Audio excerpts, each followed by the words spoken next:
Oi, galera do Direito Civil. A gente tá aqui para ver mais um tópico importantíssimo dentro da parte geral do Direito Civil. Hoje a nossa aula é sobre pessoa jurídica. Vamos começar. Pessoa jurídica. O que é a pessoa jurídica? A gente sabe que nos atos da vida civil, para a gente poder constituir direito, extinguir obrigações, nós temos que ter personalidade, nós temos que ter capacidade de direito. Quem são essas pessoas que são chamadas pessoas jurídicas que possuem personalidade, mas não são pessoas físicas? Como que nasce essa personalidade delas? É isso que a gente vai falar hoje.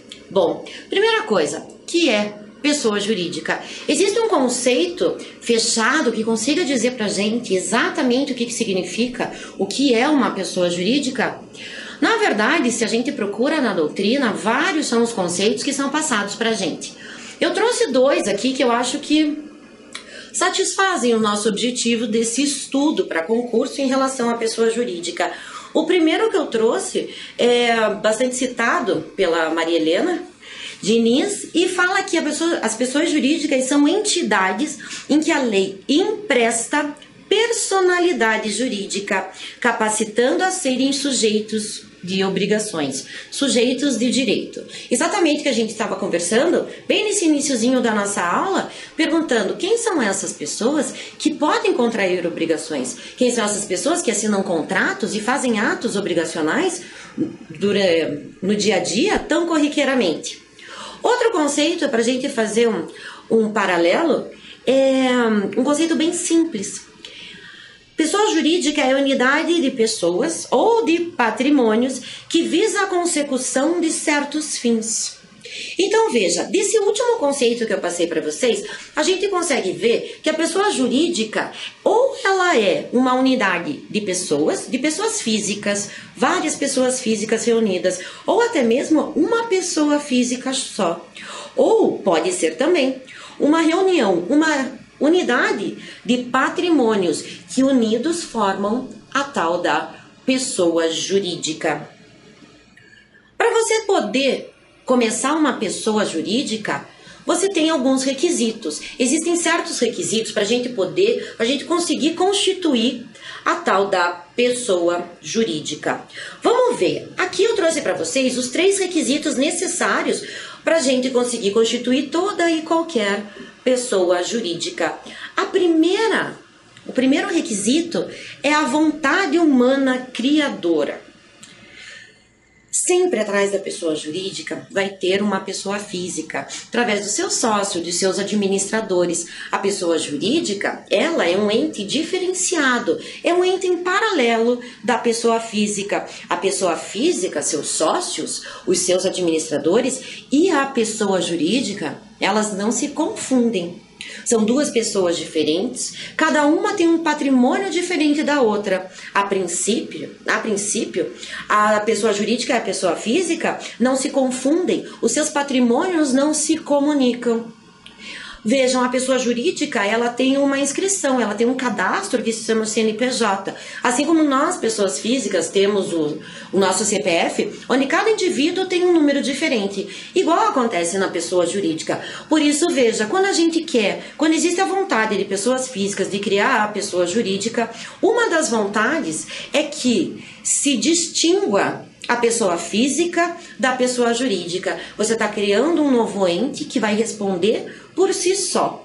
Vejam, gente, por que eu estou colocando que a princípio o patrimônio não se comunica?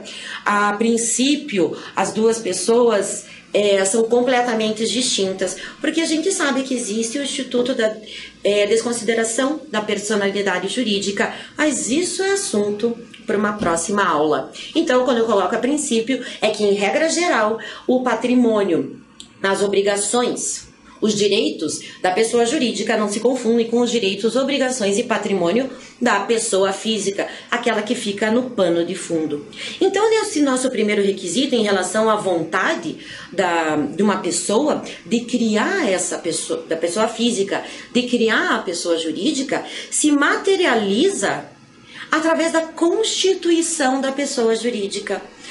Quando a doutrina faz esse estudo, faz esse fundamento de requisitos para a gente poder constituir a pessoa jurídica, ela coloca a vontade. Mas veja, a vontade ela é muito subjetiva, a vontade ela tem que ser externada. Então a vontade aqui, como primeiro requisito de constituição de pessoa jurídica, ela se materializa, ela se caracteriza através da constituição do seu estatuto, do seu contrato social, dependendo de cada pessoa jurídica que estivermos falando, ok?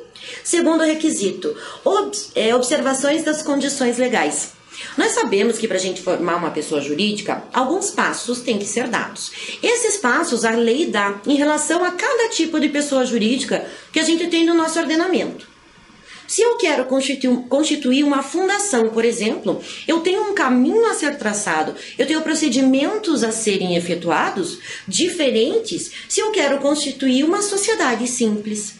Então, esses caminhos, esses procedimentos que a lei traz como obrigatórios para a constituição de cada pessoa jurídica, de cada tipo de pessoa jurídica, eles devem ser observados em cada caso concreto, em cada situação de constituição de pessoa jurídica.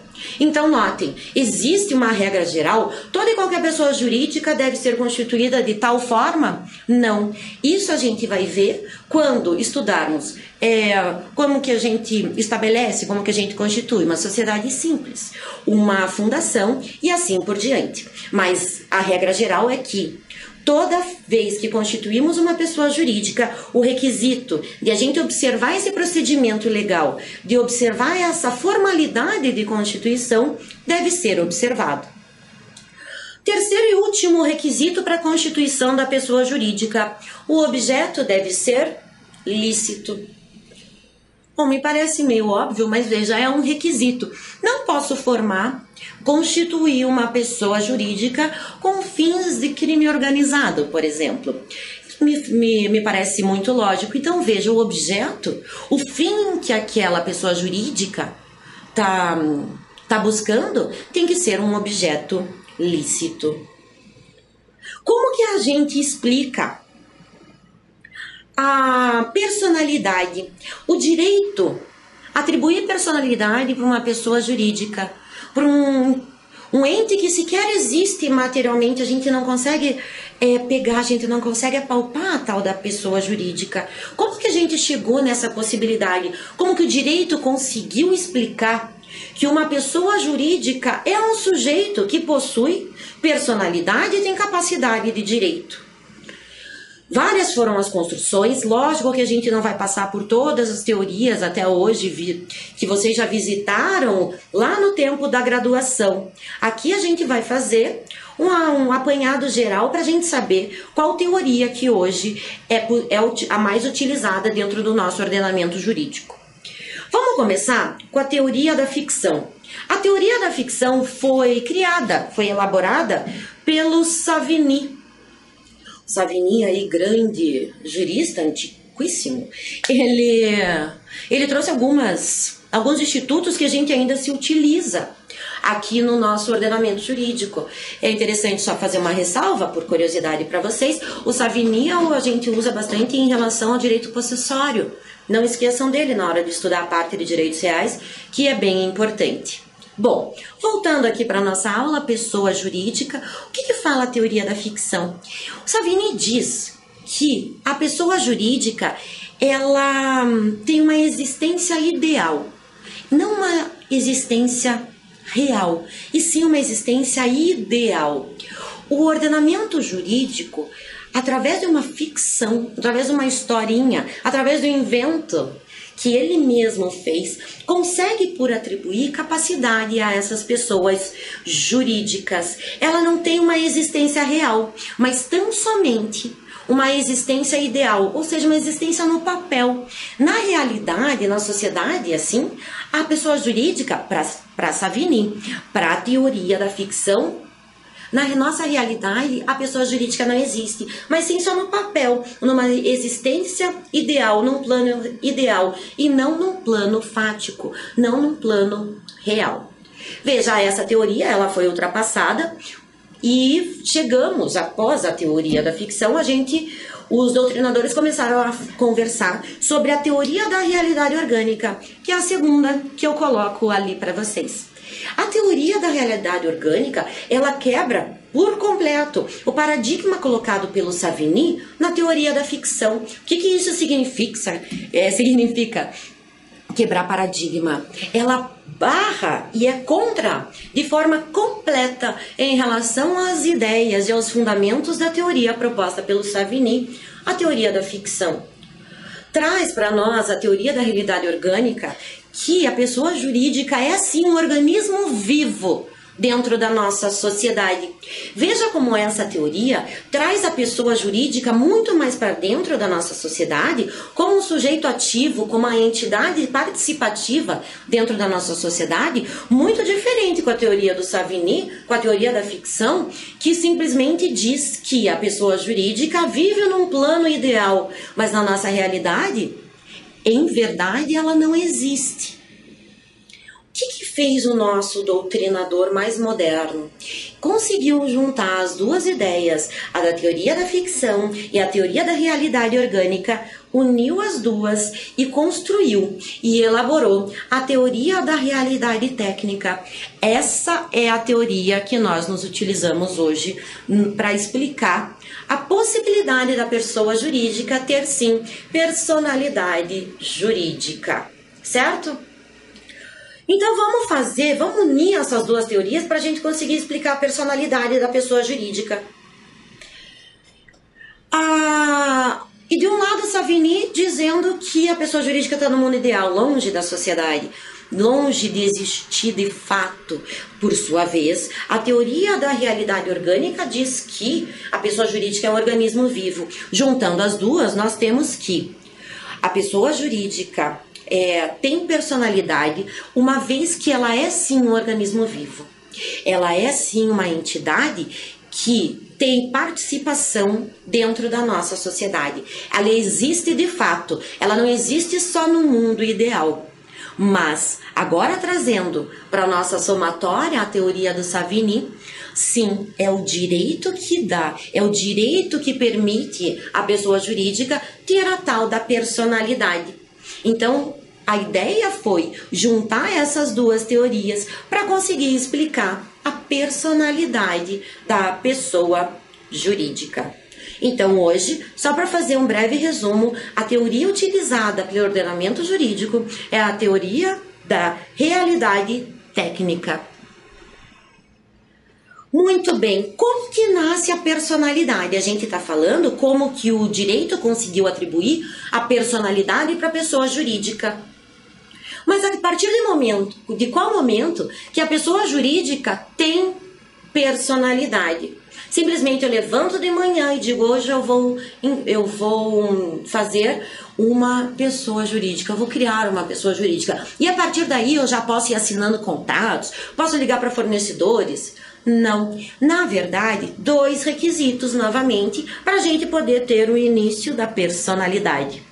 De novo também, encontramos a vontade como um dos requisitos. A vontade de quem? A vontade da pessoa física, aquela que está lá atrás, no pano de fundo, que é o administrador, que é o sócio da pessoa jurídica. Da mesma forma que comentamos no começo da aula sobre a vontade, a externalização da vontade ocorre da mesma forma em relação ao início da personalidade. Ocorre através da vontade no papel. A vontade de instituir uma pessoa jurídica, ela não pode ficar só para mim. Ela tem que ser exteriorizada e ela é materializada quando eu faço a constituição da pessoa jurídica. Como dito para vocês, dependendo de qual pessoa jurídica me interessa instituir, que eu quero abrir, é que eu vou vou colocar no papel de uma forma ou de outra, através de contrato social e assim por diante. Mas não é só esse requisito que a gente tem para a gente conseguir visualizar o início da personalidade da pessoa jurídica. Nós temos mais um requisito, que é o registro.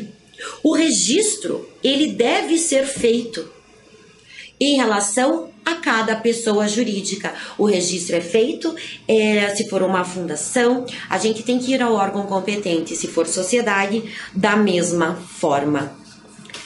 Muito bem. O registro de constituição, então, traz para a gente que Quando eu consigo registrar e quando eu externo a minha vontade, a partir daí eu tenho o nascimento da personalidade da pessoa jurídica. Um assunto que foi muito discutido pela doutrina antigamente, hoje já ultrapassado, muito sedimentado, até eu diria, em jurisprudências e na doutrina, é a relação à possibilidade da pessoa jurídica ser um sujeito de direitos de personalidade. Só para fazer um breve comentário em relação aos direitos da personalidade, o que são? Quem são os direitos? Quais são os direitos da personalidade? Vejam, os direitos da personalidade são aqueles inerentes à pessoa humana. São direitos subjetivos que cada ser humano tem e deles eu não posso destacar. Por exemplo, a honra é um direito da personalidade. A imagem é um direito da personalidade. O nome é um direito da personalidade. São esses direitos que são inerentes a todo e qualquer ser humano.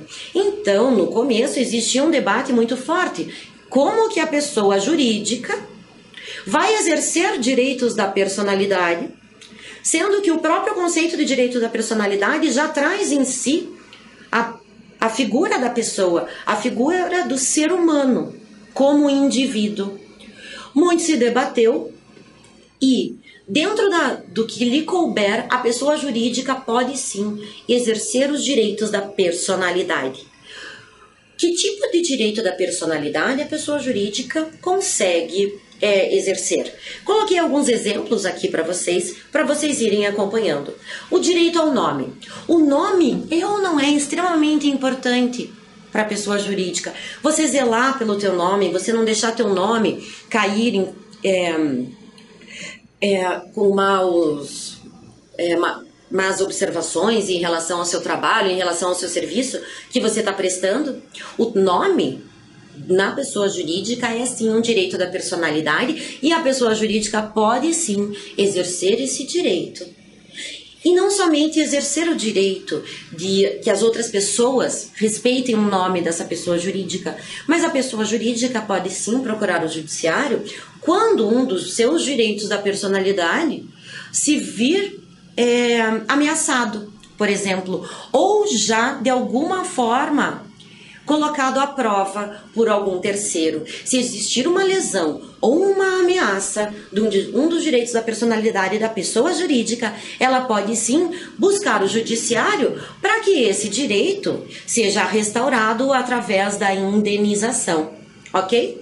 Outro exemplo do direito de personalidade da pessoa jurídica, nós colocamos aqui o direito à imagem. Assim como o nome, o direito à imagem da pessoa jurídica, me parece extremamente importante perante a sociedade. O que a sociedade pensa daquela empresa? O que a sociedade pensa daquela pessoa jurídica? Da mesma forma, a pessoa jurídica tem direito à intimidade. Mas como assim? Que tipo de intimidade que a gente consegue pensar que a pessoa jurídica poderia exercer? O direito à intimidade da pessoa jurídica está ligado em relação aos seus livros, aos seus segredos. Livros caixas, por exemplo, de uma empresa, saída, entrada, seu faturamento, suas dívidas. A empresa, a pessoa jurídica, tem sim o direito de manter um sigilo.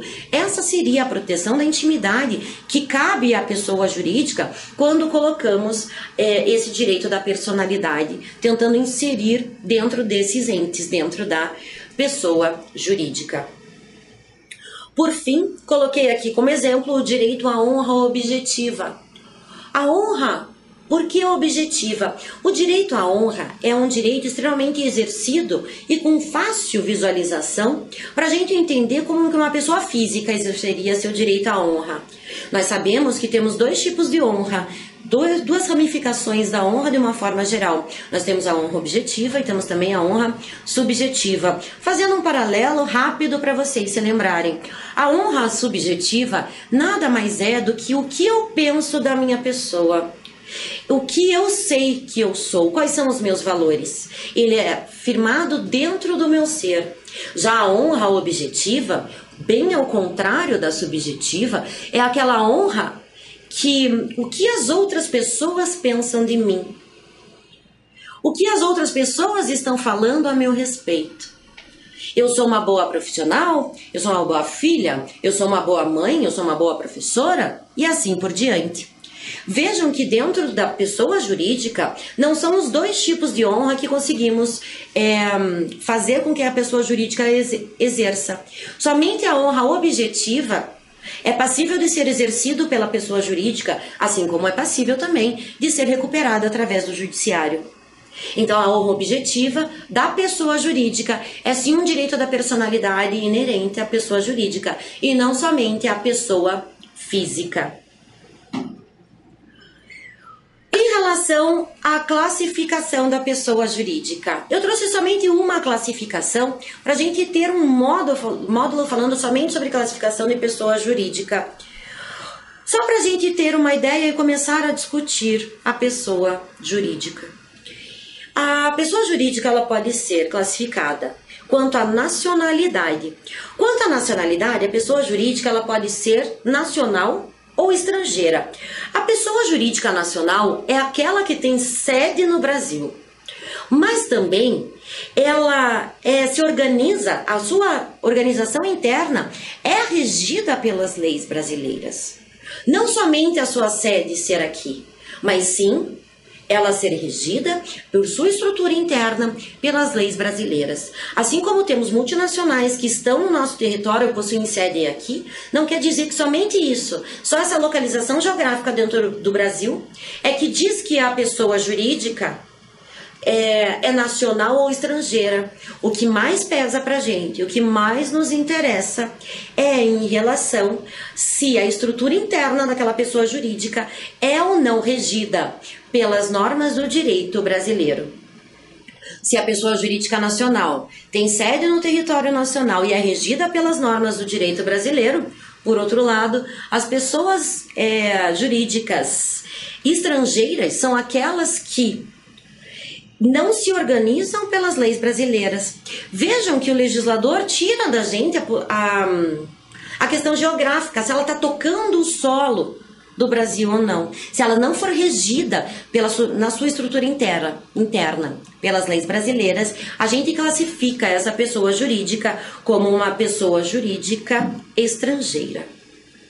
Por outro lado, desse ladinho agora aqui do slide, a pessoa jurídica, ela pode também ser classificada em relação à sua estrutura interna. Como que existe essa organização interna? Como é feita a organização interna dentro da própria pessoa jurídica? Aqui nós temos duas possibilidades: a corporação ou a fundação. Cada uma delas tem um fundamento, tem um cerne, tem um começo, um início, um princípio muito distinto uma da outra.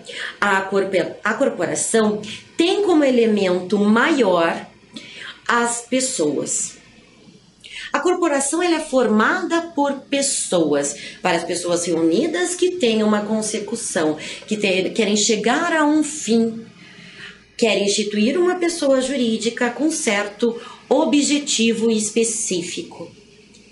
Já vou dizer qual é a classificação em relação à fundação, para a gente fazer um paralelo e ficar mais fácil de vocês entenderem qual é a diferença dessas duas classificações. As fundações, completamente diferentes da corporação, ela se constitui, ela se baseia, ela tem como princípio o patrimônio, e não seus sócios, e não o homem, e não o grupo de pessoas que está montando aquela pessoa jurídica.